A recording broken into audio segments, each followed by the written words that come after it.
প্রত্যেকটা মেগা প্রকল্প থেকে কোটি কোটি কোটি কোটি টাকা আত্মসাৎ করা হয়েছে। এই টাকাগুলি কাদের? এই সব গরিবদের টাকা, সব ঋষিদের, চামারদের, কুলিদের, মজদুরদের, কামারদের, সাধারণ মানুষের টাকাগুলি আত্মসাৎ করেছে ওরা। না, আমরা এটা চাই না। আমরা কি চাই? আমরা চাই নীতিবান, আদর্শবান মানুষ যতদিন পর্যন্ত ক্ষমতায় না আসবে ততদিন পর্যন্ত চুরি বন্ধ হতে পারে না। এই জন্য শুধু নেতা নয়, নীতির পরিবর্তন চাই। ইসলামী আন্দোলন বাংলাদেশ বিশ্বাস করে যাদের মধ্যে আল্লাহর ভয় আছে, যাদের সাথে মদিনাওয়ালার চেহারার ছাপ আছে, যারা আল্লাহর সামনে দাঁড়িয়ে হিসাব দিয়াকে ভয় করে, তাদের মাধ্যমে যদি দেশ পরিচালিত হয় তাহলে বাংলাদেশে চুরি থাকবে না, গুন্ডামি থাকবে না, বদমাশি থাকবে না। আমাকে অনেকেই প্রশ্ন করে, হুজুর দেশে ইসলামী হুকুমত আসলে কি হবে? আমি বললাম এক কথায় বলবো। বলে এক কথা বললেই তো ভালো হয়। আমি বললাম এখন যে উন্নয়ন হয় তার চেয়ে 70 গুণ উন্নয়ন বেড়ে যাবে। তা আবার কিভাবে? আমি বললাম বর্তমানে বাজেটের 70% চুরি হয়, 30%-এর কাজ হয়, আর ইসলামী হুকুমত আসলে 1% চুরি হবে না, 100% কাজ হবে। আপনি দেখেছেন বিগত পরিকল্পনার মধ্যে কি বলেছেন? বাজেট করি 100 টাকা, গ্রামে পৌঁছে 10 টাকা, 90 টাকায় চুরি হয়ে যায়। বিশ্বাস করবেন না চোরের অবস্থাটা কোথায় গিয়ে পুষছে। কয়েকদিন আগে দেখেছেন সচিবের সাথে কন্ট্যাক্ট করছে একজন ডিসি সাহেব, 5 কোটি টাকা দিয়ে পদোন্নতি হবে। যদি এইভাবে পদোন্নতি হয় টাকা দিয়ে, সেই ডিসি সাহেব জনগণের খাদেম হবে না, বরং স্বেচ্ছাচারী হয়ে যাবে। জনগণের জন্য খেদমত করবে না, বরং আত্মসাৎ করবে।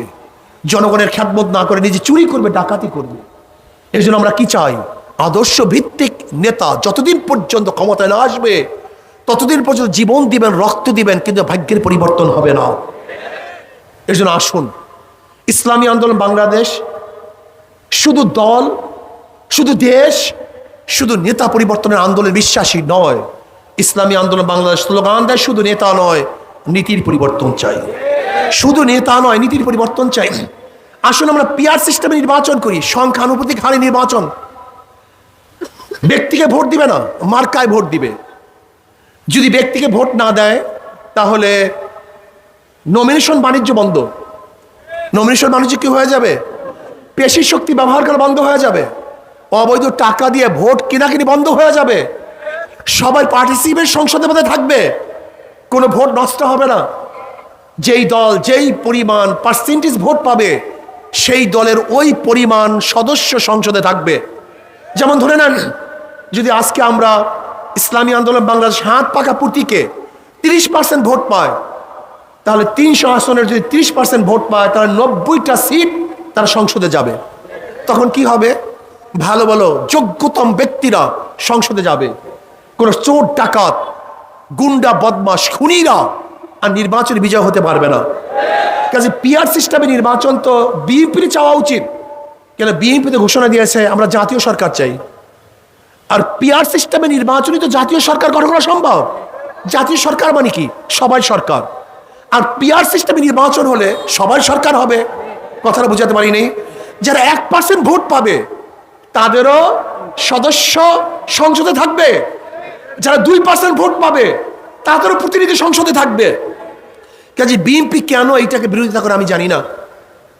যেহেতু তারাই বলেছে আমরা জাতীয় সরকার চাই, আর জাতীয় সরকার গঠন করার সবচেয়ে ভালো পদ্ধতি হলো পিআর সিস্টেমে নির্বাচন। পিআর সিস্টেমে নির্বাচন হলে আর কোনো ফ্যাসিস্ট জন্মগ্রহণ করবে না। কোনো কালো টাকার মালিক টাকা দিয়ে নমিনেশন কিনতে পারবেন না। কোনো ডাকাত বদমাশরা সংসদে যেতে পারবে না।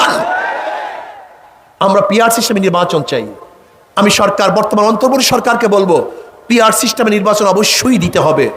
সরকারকে আর একটা কথা বলতে চাই, খবরদার, ফ্যাসিস্টরা আবারও এ দেশ দখল করার চক্রান্ত করতেছে। শক্ত হাতে দেশ চালাতে হবে, মুরাদ নিয়ে কাজ করতে হবে। প্রত্যেকটা মানুষের পরামর্শের ভিত্তিতে মানুষের কি চাহিদা সেই অনুযায়ী কাজ করতে হবে। বাজারকে কন্ট্রোল করতে হবে। কোন কোন অসৎ ব্যবসায়ীর কারণে আজকে বাজারের অবস্থা খারাপ, নিয়ন্ত্রণে নাই, তাদেরকে চিহ্নিত করতে হবে। আজকে পল্লী বিদ্যুতের যে সমস্ত কর্মচারীরা লোডশেডিং দিয়েছে, বিদ্যুৎ বন্ধ করে দিয়েছে, এটা সম্পূর্ণ রাষ্ট্রের অবৈধ কাজ করেছে, রাষ্ট্রের খেলাফ কাজ করেছে। তাদেরকে বিচারের আওতা আনতে হবে, তাদেরকে শাস্তি প্রদান করতে হবে।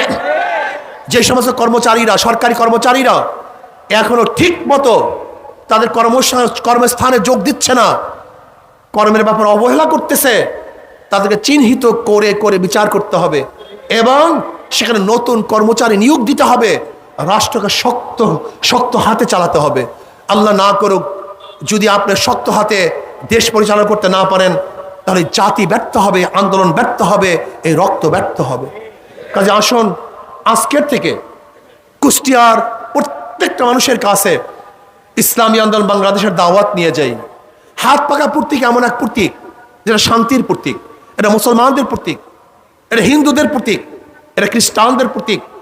হাত পাকা ব্যবহার করে ধনীরা, হাত পাকা ব্যবহার করে গরিবরা, হাত পাকা ব্যবহার করে পুরুষরা, মহিলারা, সর্বস্তরের সমস্ত জনগণ হাত পাখা প্রতীক ব্যবহার করে।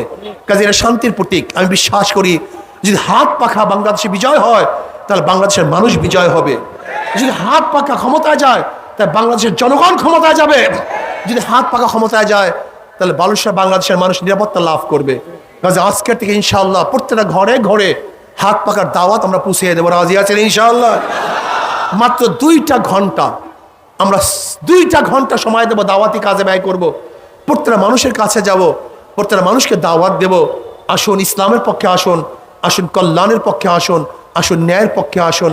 আল্লাহ পাক আমাকে এবং আমাদের সবাইকে ইসলাম অনুযায়ী দেশ গড়ার তৌফিক দান করেন। আল্লাহ পাক আল্লাহর জমিনে আল্লাহর হুকুমত কায়েম করে দেন।